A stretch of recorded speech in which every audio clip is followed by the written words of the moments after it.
Hello friends, তোমরা সবাই কেমন আছো? আশা করি সবাই ভালো আছো।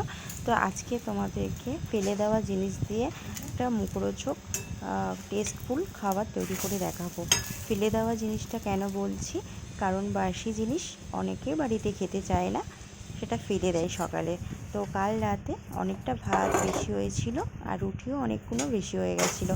সকালে উঠে দেখলাম, তো কি করব ভাবছি, অন্যরকম ভাবে বানিয়ে যদি খাওয়া যায় তাহলে তো খুবই ভালো লাগবে আর সেটা সবাই খেতে চাইবে। তো সেই জন্য বানিয়ে নিলাম ফ্রাইড রাইস এখানে টাইপের বলতে পারো। আর রুটি দিয়ে বানিয়ে নিলাম এগ রোল টাইপের জিনিস, খুবই টেস্টফুল হয়। তোমরা বাড়িতে এইভাবে বাসি জিনিস না ফেলে দিয়ে তৈরি করে দেখো, আশা করি খুবই ভালো লাগবে আর পছন্দও করবে অনেকেই। আর ফেলে না দিয়ে মুখরোচক খাবার তৈরি করে নিও এইভাবে। তো চলো, টাটা, ভালো থেকো সবাই, সুস্থ থেকো, সাবধানে থেকো, বাই।